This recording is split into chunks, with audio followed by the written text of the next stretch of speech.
week we were talking about embracing your transformation, but as we step into the new version of ourselves, how do we stay strong when challenges come up? Today we're diving into building resilience through change. So what is resilience? Resilience is the ability to recover from difficulties, adapt to change, and keep going despite challenges. It's about mental, emotional, and sometimes even physical strength in the face of setbacks. And so our beliefs, our language, which we'll talk about a lot today, our behaviors and our environment affect how resilient we're able to be. So the way to control it is to get a grip of how you speak about yourself, because if you speak well of yourself, you will feel well about yourself, and then you will begin to show up differently. I mean, there's so change. And we always start with a quote, and this quote is by Adrienne Rich. Language is power. Language can be used to change your reality. Yeah, that's it. Like how we speak to ourselves or how we speak to others or how others speak to us can actually make a big difference on how we see the world or how we perceive ourselves. So it is we have to be very, very mindful of our own self-talk and the talk that we have in our environment. Yeah, and how we're talking to ourselves is how we will handle change. So if we are, our own cheerleader, then you're more likely to be successful. But if we're allowing the doubt to creep in and focusing and putting our energy on that and not believing in ourselves and using language around that, it's going to really cause a problem, isn't it? That's it. That's what keeps us stuck. Is those old self-limiting beliefs, and yeah, as you said, how we talk to ourselves. We have to encourage ourselves. We have to, as you said, be our own cheerleader to move forward. Because if we're constantly knocking ourselves down, we're never going to achieve anything because we don't think we're good enough. And just speaking highly of ourselves and to ourselves can really push us forward. Absolutely. So what is resilience? Resilience is the ability to recover from difficulties, adapt to change, and keep going despite challenges. It's about mental, emotional, and sometimes even physical strength in the face of setbacks. And so our beliefs, our language, which we'll talk about a lot today, our behaviors and our environment affect how resilient we're able to be. So we're going to start talking about language specifically around ourselves. So a tool that I often use is reframing, which I talked about last week, actually. Reframing is when we take what we would normally say, or we take our view of the situation and we change how we talk about it so that it's more progressive. So examples of that would be, instead of saying, oh, it's so overwhelming, we can say, I'm going to take this one step at a time. Or instead of saying, I'm no good at this, we can say, I'm learning this. So we can acknowledge that we don't have to say that we're amazing at something. We can acknowledge that we find something difficult, but it's making sure if we say we can't, that's it. There's no going anywhere, is there? And that's it. If you're saying you can't, you're effectively saying you won't, because every single one of us can. So if just change your I can't to I can, change your I won't to I will. Even I try. And I love the Yoda quote, do or do not, there is no try. We can all do. And we just have to speak that into our reality. Just speak to yourself. Like, you can do anything. You can build that resilience. You can change. You just need to speak it. Speak it to bring it into your reality. Absolutely. Yeah. So I think a lot of people aren't really aware of how they speak to themselves. I think people get into patterns, don't they? We've talked about this before, about how we talk about the weather or when we make a mistake. And people live largely on autopilot. And autopilot's a great thing, because if we didn't have autopilot, we would have to consciously think about every little thing that we do. And that wouldn't free us up to think of possibilities and other things. But what can happen is we can get into really negative patterns of thinking and speaking around ourselves and not even be aware that it is impacting us. We've just got into this pattern of saying, oh, this, things like saying, oh, these things always happen to me, or you know, nobody likes me, or Yeah, the one as well you're actually reminding me of it. Oh, today I've had a run of bad luck. But one thing goes wrong and you spiral. And then you create more things to go wrong because you're worrying that things are going to go wrong because one thing went wrong. But if one thing goes wrong and you turn around and go, right, this happened, it was a challenge, we found a solution, the rest of the day will be fine. Then the rest of the day will be fine. There's no such thing as a run of bad luck. It's just your mindset. yeah, absolutely. I remember actually when I got Bell's palsy and sixth cranial nerve palsy, I was basically functionally blind for quite a long time. So the eye on this side wouldn't move, which gave me horrendous double vision. It was like living in a kaleidoscope. So I couldn't go to work for a period of time. And then when it got better, I was like preparing to go back to work, and I started getting the negative thought patterns popping in, you know. So I noticed how it spiraled. So it started off, I just thought, oh, well, people think that I wasn't really ill.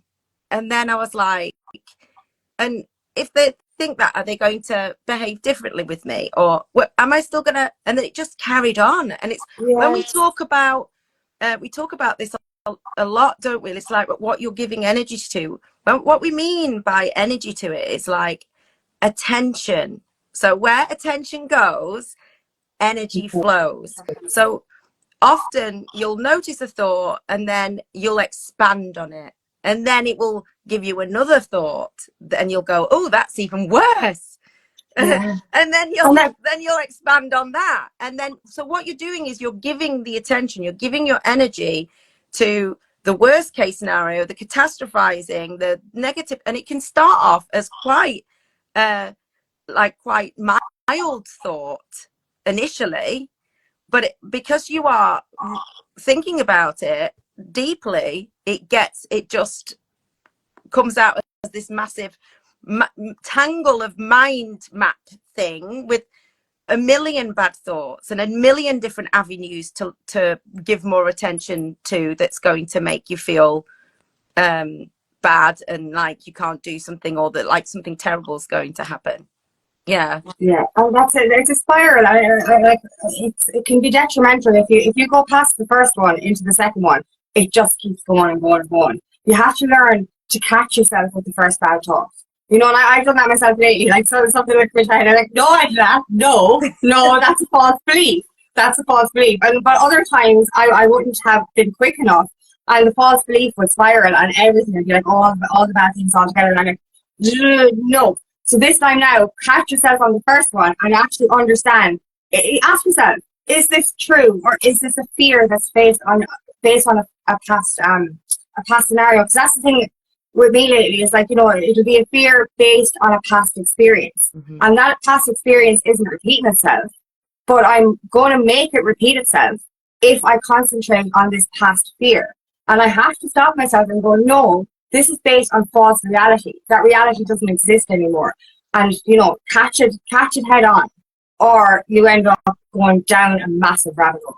Yeah. So an example which I used last week was when I walked into the tryout room for fighting, and I was like much lower grade belt than all the women that I was likely going to have to fight. And I initially got that I shouldn't be here feeling, you know, I'm only a purple belt. And I stopped it there. But if I hadn't stopped it there, what would likely happen would be I would then go, because there was a woman that was really tall in there, I was like, God, she's a giant. And, you know, oh, they're younger than me. They're going to be able, look, they're you know, I'm much heavier than them. I'm not going to be able to jump around. And I would have analyzed, I would have found more. Your brain gets what it expects. So if you're going, oh no, if you take that initial thought, I shouldn't be here, then your brain's going, right, what else can I find to agree with that? And so that's why, like we say, when it's so you can get yourself out of it once you've started to spiral, but the easiest time to get out of it is when it initially comes in. First Now, one, yeah. now we don't do it by ignoring the thought completely, because the thought will be attached to a feeling. And so if you just go, I'm not going to think about that, then it's going to be batting you in the back of the head. And whenever you have a quiet moment, or whenever you're not distracted, it's going to creep back in. And that's why you find people that don't like spending time on their own. They Or in don't. silence. I used to be like that. It's like, don't spend time in silence because your brain, you have to be around people, or the radio has to be on so that you don't hear your thoughts. Now I love silence. Like I'd be sitting here now lately, and I'd be doing my nails in my room here, and I'd be in complete silence, and I'll have this conversation. The fear of pain, and I'll have the conversation. I'd be like, Angela, is this real? Is this actually happening right now? Or is this based on a past experience? Mm-hmm. And these full-blown self-talk conversations to yourself, and self-therapy is so beneficial. When that first thought comes in, analyze it, and you get to the bottom of it, and then you can actually throw it away. Yeah, and I think curiosity is a great thing. So it's, rather than putting the energy into the spiral, you put the energy into the curiosity of where it's coming from. So you acknowledge that, oh, I'm feeling, or I think that I shouldn't be here. How's that making me feel? Sit in the feeling for a minute. Where am I feeling that feeling? Where is it really coming from? Why would I think that? Is it true? And ask yourself those questions. And if you sit in the emotion rather than the thought spiral, then it will go. Emotions are like the weather; they come and go, and the only way is through it. The only way through the storm is through it, So if it's a thought that is attached to a lot of emotion, then you need to give that emotion time to ease, don't you? But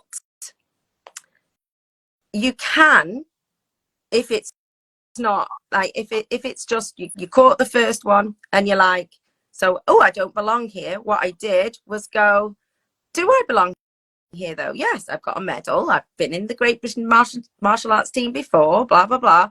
And I was able to put the positive. I was able to debunk it. And so then you're not stuck in the spiral. Yeah, so which is what you were talking about, isn't it? And that's a very common one that we have, especially when we're changing reality, or saying goodbye to our old selves.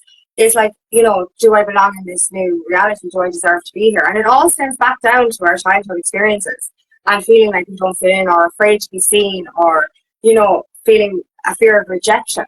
But I've said this before, it's our old reality we actually didn't belong in, and it's the new one we do belong to. Yeah. So this is, that's why it's so important to question that when you go in there. Like, of course you belong there. Like, look at your progress in your karate journey. Like, do you know what I mean? It's amazing. You deserve to be there, as much, if not more than other people, because of your progress. As we all do when we're venturing into something else. Do you know what I mean? And it's just so important to catch yourself at that first moment, because that could have ruined your fight. If you'd have spiraled, you would have gone in there, you wouldn't have been able to fight, and then would have ruined your chances. It's a self-fulfilling prophecy, isn't it? Because I felt like because I listened to the thought that I didn't belong there. I spiraled, so I wasn't in my flow state when fighting, and then you would have manifested that outcome. Yeah, and so it becomes self-fulfilling. You get what you expect. Exactly. So, even what you said before about the school thing, like, we have perceptions about ourselves sometimes. And if we perceive ourselves like that, and if we start to actually believe those false thoughts, we will get that reflected back to us. So, like, we mentioned this before, like, I remember being kind of really unhealed energy, and my head was down, and I felt like that my doctor was judging me. Because of the energy. I was like, the same doctor I met a year later, and I was in better spirits and I was more healed, and she was the nicest thing since sliced bread. And she didn't change. But I changed my view on feeling that I was being judged. You know what I mean? I felt like I was being judged, so I manifested this dark energy. Whereas the next time I went in, I wasn't worried about that. And she was the nicest doctor ever, and she hadn't changed. I had just changed my perception of myself. So that's the thing. Like, we have to. It's how we perceive ourselves as well. Because if we're viewing ourselves in a certain way, we're going to manifest that in our surrounding. And like, the simple thing of walking past somebody in your workplace and they don't say hello to you, and you perceive it to be that they're in a bad mood with you, when in actual fact they might just be thinking about something else. You're right, yeah. Mm. Sorry, I'm just checking something. I can never, that's the word. There's 3 words what our brain does when we get information in, because we're bombarded. So, I mean, if you take just a minute sitting there, you can turn your attention. I'm wearing socks. I don't know if you are, but I can turn my attention. I can feel the material of my socks on my feet. I can feel my hair against my ear. If I concentrate there, I can feel my clothes. I can feel the heat in the room. I can see the light up there, and I can see the things in the peripheral view. I can feel that my stomach's full. I've eaten today. And so outside of you and inside of you, you are constantly being fed information, and your brain chooses what to give attention to. And so so I always manage to remember 2 of them, but it's distort, delete, and generalize. So that you're able to understand where you are, your reality as we talk about it, your brain has to select what to pay attention to. And your brain likes to be right. So if your belief is that you're not liked, it will cherry pick the information, it will distort the information, it will delete, and it will generalize the information so that you get what you expected to get. Yeah. And actually, there's alongside that, so when it comes to how we interact with other people, and there's a lot of science on this now. In fact, I watched this great woman on Diary of CEO. I can't remember her name, but I will find out and put it in the comments at the end. And she talks about how she was socially awkward and found it really difficult to make friends. And so when she became an adult, she became obsessed with finding out, about social cues and things like that. And she's done some great work on that. And there's a lot of science about the really subtle things. Like, we are not in control of how we show up. Our subconscious is. Okay, so all the even the hormones that we're emitting that into the room, that cortisol, it's proven that cortisol can affect somebody in the room with you. So if you're highly stressed, they will take on your cortisol. Okay, so that's why sometimes you can feel the tension in a room, can't you? Just like you can go into a room and feel amazing energy and excitement. So our emotions, our hormones linked to our emotions, actually affect other people in the close proximity to us. And so what I know from what she said, she basically put the science behind it, but what I know from me being a child or a teen is that I believe people didn't want to be around me and that didn't like me. And so I behaved in a way that shut people out. I wasn't welcoming. I looked down at the ground. So then it becomes a self-fulfilling prophecy, doesn't it? Yeah. Yeah, we spoke about this the other day, and I mentioned this to you. Like, in my town when I was growing up, I used to be so kind of down and depressed. And I did the same kind of don't look at me energy. I'd be staring at the ground. And a few years later, when I started to actually gain more friends and started working and stuff like that, there were some of the girls in the town said, "Jesus, I was afraid to approach you." I was like, "Why?" He's like, "You look so angry all the time." And I was just like, "I have rest and bitch face." Yeah.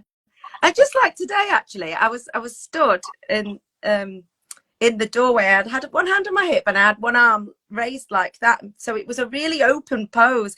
And when the children were coming in, one of the kids just ran up and hugged me. And and I think it's because I had like it was like I was giving the indicator to hug. Yeah. Do you know what I mean? Because my arms were wide, but I wasn't. I was just like leaning on the I doorway love that. like that. That's so cute. But that's it. Your body language and everything. I actually did a course the other day, like just a mini course, and it was speaking a lot about body cues and everything. And it is you know, how you present yourself. Like these days, I'm going around beaming, and there's people, strangers on the street saying hello to me because I'm happy. Like, you know, whereas as I said before, people were running away from me, kind of thing, because I'm so depressed looking. But like that's it. When you're beaming and radiating love, people are going to radiate that towards you as well. Like, and that's it. Really is your body language and your language is something that's really important about what you have or the positivity in your environment. Yeah, and so if we, it's much harder to genuinely control your body language because some of it is so subtle that the brain interprets it from other people, but you won't be aware. Oh, look, the eyebrow is slightly here, and the, you know, there's this wrinkle there, and there are heads at this angle. You're not consciously, you're subconsciously processing that, and subconsciously processing it, but also distorting, deleting, and generalizing it to fit what you think they think about you. So it's the way to control it is to get a grip of how you speak about yourself, because if you speak well of yourself, you will feel well about yourself, and then you will begin to show up differently. I mean, there's some things that you can do. You can think, you know, I mean, they tell you, don't they, like, don't sit in a arms crossed, you know, it's to have an open pose, show them the palms of your hands. That's a very sort of, you know, I've got nothing in my hands, so that, you know, I'm not scary, I'm a friendly. There's like things that you can intentionally do like that. But even it's like you can tell, can't you, when somebody's smiling at you or when someone's faking it, because it's Yeah, really you hard can tell to make a whether genuine smile. yeah, you can tell whether it's a showy or a fake smile, or Yeah, it's because it's to do with the eyes, isn't yeah, it? yeah, Yeah, definitely. yeah, yeah. Right.